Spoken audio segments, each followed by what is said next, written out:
ఈరోజు మనం ఒక ఇంట్రెస్టింగ్ అండ్ అంతే టెరిఫయింగ్ టాపిక్ని బ్రేక్ డౌన్ చేయబోతున్నాం. హైదరాబాద్లోని ఒక పాత అపార్ట్మెంట్లో జరిగిన రియల్ లైఫ్ పారానార్మల్ ఇన్సిడెంట్ ఇది.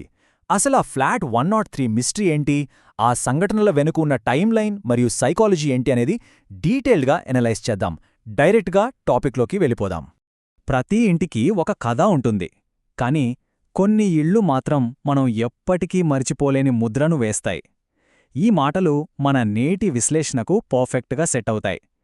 అనిత అనే ఒక యంగ్ ఫ్యాషన్ డిజైనర్కి తక్కువ అద్దెకు దొరికిన ఒక అపార్ట్మెంట్లో ఎదురైన ఊహించని భయంకరమైన అనుభవమేంటో ఇప్పుడు మాట్లాడుకుందాం.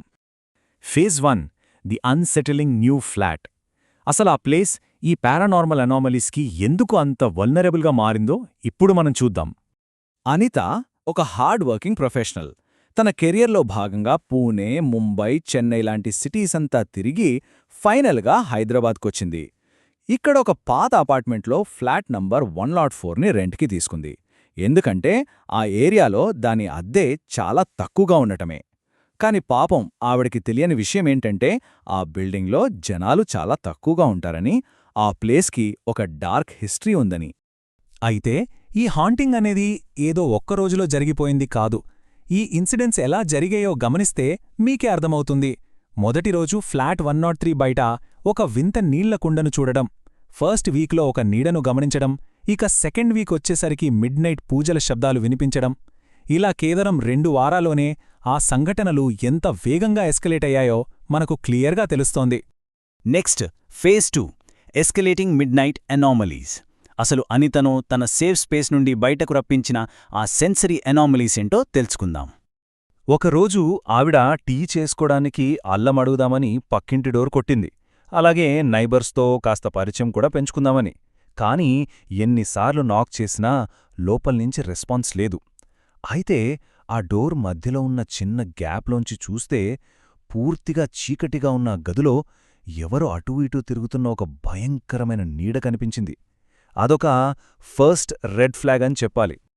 ఇక రెండో వారం వచ్చేసరికి పరిస్థితి పీక్స్కి వెళ్ళిపోయింది. కరెక్ట్గా అర్ధరాత్రి 12 నుండి 1 గంట మధ్యలో ఫ్లాట్ 103 నుండి వింతైన శబ్దాలు మొదలయ్యాయి. తబలా వాయిస్తున్నట్లు, కొంతమంది ఆడవాళ్లు మంత్రాలు చదువుతూ పాడుతున్నట్లు వినిపించింది. ఇక్కడ మోస్ట్ క్యూరియస్ పాయింట్ ఏంటంటే వాళ్ళు పాడుతున్న లాంగ్వేజ్ తెలుగు కాదు, తమిళ్ కాదు, హిందీ కూడా కాదు. అసలు ఎవరికీ అర్థం కాని ఒక వింత భాష. దాంతో ఆ శబ్దాలేంటో తెలుసుకుందామని అనిత డోర్ తీసి బయటకు వచ్చింది. ఇక్కడే మనం ఫేజ్ 3గే ఎంటర్ అవుతున్నాం. The dancer in red. కేవలం శబ్దాలకే పరిమితమైన ఆ మిస్టరీ ఒక భయంకరమైన ఫిజికల్ రియాలిటీగా ఎలా మారిందో ఇప్పుడు చూద్దాం. ఆ సౌండ్స్ ఎక్కడ్నించొస్తున్నాయో చూడటానికి ఆవిడ మెల్లగా ఫ్లాట్ 103 లోపలికి వెళ్ళింది. తను అడుగుపెట్టగానే ఆ పూజ శబ్దాలన్నీ సడన్గా ఆగిపోయాయి.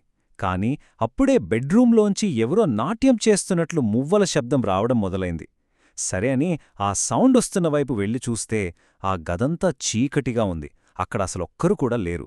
ఇది నిజంగా విపరీతమైన పానిక్ని క్రియేట్ చేసే మూమెంట్ కదా. ఆ రూంలో ఎవరూ లేకపోవడంతో షాక్ అయిన అనిత ఇక వెనక్కి తిరిగి తన ఫ్లాట్కి వెళ్ళిపోవాలని అనుకుంది. కాని ఇక్కడే ఒక పెద్ద ట్విస్ట్. ఆవిడ వెనక్కి తిరిగి హాల్లోకి రాగానే ఆ చీకటి గదిలో దారికి అడ్డంగా ఎవరు నిలబడి ఉన్నారో ఊహించగలరా? అది కేవలం ఒక నీడ కాదు, పక్కా ట్రెడిషనల్ అటైర్లో ఉన్న ఒక ఎంటిటీ. ఆ ఆకారం పూర్తిగా ఎర్రటి చీర కట్టుకుని నేలను తాకేంత పొడవైన జుట్టును విరబోసుకునుంది. చేతుల్నిండా గాజులు, నుదుట పెద్ద ఎర్రటి సింధూరం. వీటన్నిటికంటే టెరిఫైయింగ్ డీటెయిల్ ఏంటంటే దాని ముఖంలో అనితను చూసి చంపేయాలన్నంతటి తీవ్రమైన, భయంకరమైన కోపం కనిపిస్తోంది. అలా కోపంగా చూస్తూనే ఆ ఆకారం వేగంగా, ఫ్యూరియస్గా భరతనాట్యం చేయడం మొదలుపెట్టింది. అలా పిచ్చిగా గిరగిరా తిరుగుతూ నాట్యం చేస్తున్న ఆ ఎంటిటీ సడన్గా ఎటువంటి కదలిక లేకుండా అనిత కళ్లముందే నేలమీద పడిపోయింది. నిశ్శబ్దంగా ఉన్న ఆ సమయంలో కింద పడిపోయిన ఆ ఆకారం మెల్లగా కళ్ళు తెరిచి నవ్వడం మొదలుపెట్టింది. ఈ ఒక్క ఇన్సిడెంట్తో అనిత గుండె ఆగిపోయినంత పనైంది. ఆ డెడ్ సైలెన్స్లో ఆ నవ్వు చూశాక ఎవరైనా ఏం చేస్తారు? ప్రాణభయంతో అరుచుకుంటూ బయటకు పరిగెత్తి సెక్యూరిటీ గార్డ్స్ దగ్గరికి చేరుకుంది. ఇక phase 4, the tragic back story. ప్రతి హాంటింగ్ వెనుక ఒక రూట్ కాజ్ ఉంటుంది కదా. ఆ సెక్యూరిటీ గార్డ్స్ చెప్పిన ఆ ఫ్లాట్ 103 అసలు నేపథ్యమేంటో ఇప్పుడు తెలుసుకుందాం. ఆ డాన్సర్ డెత్ గురించి బయట ప్రచారంలో ఉన్న విషయాలకు నిజానికి చాలా తేడా ఉంది. ఆ 30 ఏళ్ల యువతి సడన్ హార్టెటాక్తో చనిపోయిందని అప్పట్లో వాళ్ళ ఫ్యామిలీ అందరికీ చెప్పారు. కాని సెక్యూరిటీ గార్డ్స్ చెప్పిన అసలు నిజమేంటంటే ఆ అమ్మాయికి డాన్స్ అంటే పిచ్చి. తన ప్యాషన్ కోసం పెళ్లి చేసుకోనని చెప్పినందుకు వాళ్ళ ఇంట్లో వాళ్లే ఆమెను దారుణంగా కొట్టి చిత్రహింసలు పెట్టారు. ఆ డొమెస్టిక్ అబ్యూజ్ వల్లే ఆమె సూసైడ్ చేసుకుంది. తన అన్ఫుల్ఫిల్డ్ డ్రీమ్స్ ఆమెను ఆ బిల్డింగ్కే కట్టిపడేశాయి. ఇక్కడే మనకు డే 1లో అనిత చూసిన ఆ నీళ్లకుండ మిస్టరీకి ఆన్సర్ దొరుకుతుంది. అందులో ఉన్నది గంగాజలం.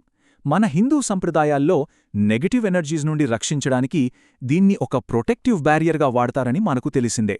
ఆ సెక్యూరిటీ గార్డ్స్కి పెద్దగా తాంత్రిక విద్యలు రాకపోయినా వాళ్లకు తెలిసిన పద్ధతిలో ఆత్మల నుండి రక్షణ కోసం ఆ కుండను అక్కడ పెట్టారు. పారానార్మల్ సైన్స్లో అన్ఫినిష్డ్ బిజినెస్ అనొక కాన్సెప్ట్ ఉంటుంది. అంటే చనిపోయిన తర్వాత అంత్యక్రియలు సరిగ్గా జరగకపోవడం వల్ల కానీ లేదా తీవ్రమైన ఎమోషన్స్ వల్ల కానీ ఒక ఆత్మ ఈ భౌతిక ప్రపంచంలోనే చిక్కుకుపోవడం అన్నమాట. ఆ గాడ్స్ చెప్పిన దాని ప్రకారం ఆ డాన్సర్ పేరెంట్స్ ఆమె అంత్యక్రియలను సరిగ్గా చేయలేదు. అందుకే ఆమె ఆత్మ శాంతించక తను బతికున్నప్పుడు ఏ నాట్యమైతే చేయలేకపోయిందో ఆ నాట్యాన్ని అర్ధరాత్రిపూట చేస్తూ ఆ ఫ్లాట్లో ఉండిపోయింది. సో ఈ నిజాలన్నీ తెలుసుకున్న అనిత ఆ డేంజరస్ ఎనర్జీ గురించి పూర్తిగా అర్థం చేసుకున్న తర్వాత తీసుకున్న ఒకే ఒక లాజికల్ డెసిషన్ ఏంటంటే కేవలం 1 వారంలోనే ఆ ఫ్లాట్ని పూర్తిగా ఖాళీ చేసి అక్కడుంచి వెళ్ళిపోవడం. ఫ్లాట్ 103 ఇప్పటికీ ఖాళీగానే ఉంది. ఆ డాన్సర్ అంత్యక్రియల కోసం లేదా తన తదుపరి ప్రేక్షకుల కోసం ఎదురుచూస్తూ. ఈ పాయింట్ మనల్ని నిజంగా ఆలోచనలో పడేస్తుంది కదా. మనముంటున్న చుట్టుపక్కల మూసి ఉన్న తలుపుల వెనుక ఖాళీగా ఉన్న ఇలాంటి ఎన్నో అపార్ట్మెంట్స్లో ఇంకెన్ని రహస్యాలు దాగున్నాయో. ఈ భయంకరమైన పారానార్మల్ ఇన్సిడెంట్ విశ్లేషణ ఇక్కడితో ముగుస్తుంది. మరిన్ని ఇంట్రెస్టింగ్ ఫ్యాక్ట్స్తో మళ్ళీ కలుద్దాం.